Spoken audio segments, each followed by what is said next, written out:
RAB 10 CPC-3 Faridpur ক্যাম্পের একটি আভিযানিক দল অদ্য 27 জুলাই 2026 মাদকদ্রব্য ক্রয় বিক্রয়ের গোপন সংবাদের ভিত্তিতে অভিযান পরিচালনা করে। মাদকদ্রব্য ক্রয় বিক্রয়ের খবরে অভিযান চালিয়ে 5টি আগ্নেয়াস্ত্র সহ 5 জনকে আটক করেছে র্যাব। সোমবার বিকেলে র্যাব 10 ফরিদপুর ক্যাম্পে সাংবাদিক সম্মেলনে এ তথ্য জানানো হয়। ফরিদপুর ক্যাম্পের company commander major Farhan Mahmud Muktada জানান, সকালের দিকে গোপন সংবাদের ভিত্তিতে রাজবাড়ী জেলার সদর থানাধীন রামকান্তপুর এলাকায় অভিযান পরিচালনা করে র্যাব সদস্যরা।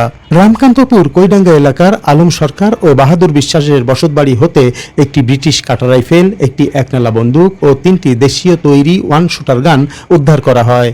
এ সময় ঘটনাস্থল থেকে 5 জনকে আটক করা হয়। তারা হলেন রাজবাড়ী সদর উপজেলার কৈডালা গ্রামের আলম সর্দার, ডাউকি গ্রামের মোহাম্মদ ইব্রাহিম শেখ, কৈডাঙ্গা গ্রামের বাহাদুর বিশ্বাস, মধ্যপাড়া গ্রামের মোহাম্মদ ফয়সাল চৌধুরী প্রকাশ ফরিদ এবং মালিয়াট গ্রামের রাজু আহমেদ টোকন। এদের মধ্যে ইব্রাহিম শেখের বিরুদ্ধে একটি অস্ত্র মামলা, ফয়সাল চৌধুরী প্রকাশ ফরিদের বিরুদ্ধে একটি অস্ত্র ও একটি চাঁদাবাজির মামলা এবং রাজু আহমেদ টোকনের বিরুদ্ধে একটি অপহরণ, একটি চাঁদাবাজি, একটি ডাকাতির প্রস্তুতি এবং একটি ডাকাতি মামলার সন্ধান মিলেছে বিভিন্ন থানায়। মাদকদ্রব্য ক্রয় বিক্রয়ের গোপন সংবাদের ভিত্তিতে রাজবাড়ী জেলার সদর থানাধীন রামকান্তপুর এলাকায় একটি অভিযান পরিচালনা করে।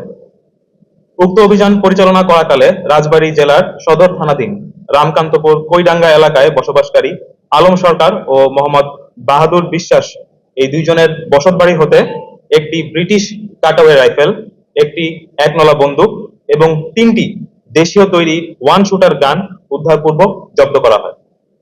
এ সময় র্যাব 10 CPC-3 এর আভিযানিক দলটি ঘটনাস্থল হতে 5 জন অস্ত্রধারীকে গ্রেফতার করতে সক্ষম হয়। গ্রেফতারকৃত ব্যক্তিদের নাম আলম সর্দার বয়স 40, মোহাম্মদ ইব্রাহিম শেখ বয়স 44, মোহাম্মদ বাহাদুর বিশ্বাস বয়স 58, মোহাম্মদ ফয়সাল চৌধুরী প্রকাশ ফরিদ বয়স 37, রাজু আহমেদ টোকন বয়স 45। উল্লেখ্য, বিভিন্ন থানায় গ্রেফতারকৃত মোহাম্মদ ইব্রাহিম শেখের বিরুদ্ধে একটি অস্ত্র মামলা, মোহাম্মদ ফয়সাল চৌধুরী প্রকাশ ফরিদ এর বিরুদ্ধে একটি অস্ত্র ও একটি চাঁদাবাজি সহ মোট 2টি মামলা এবং রাজু আহমেদ টোকন এর বিরুদ্ধে একটি অপহরণ, চাঁদাবাজি, একটি ডাকাতির প্রস্তুতি ও একটি ডাকাতি সহ মোট 3টি মামলা রয়েছে।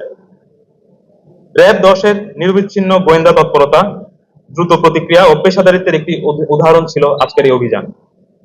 অস্ত্র উদ্ধারের পাশাপাশি অবৈধ অস্ত্রের উৎস ও ব্যবহারকারীদের চিহ্নিত করে আইনের আওতায় আনতে র্যাবের তৎপরতা অব্যাহত রয়েছে। যদি কোথাও অবৈধ অস্ত্র, মাদক বা অপরাধমূলক কর্মকাণ্ড সম্পর্কে কোনো তথ্য জানা থাকে তবে তা র্যাবকে জানিয়ে সহায়তা করুন। আপনার একটি তথ্য হতে পারে একটি পরিবার বা একটি জীবনের জন্য রক্ষাকবচ। আটককৃত ব্যক্তিদের বিরুদ্ধে আইনানুগ ব্যবস্থার কার্যক্রম প্রক্রিয়াধীন রয়েছে।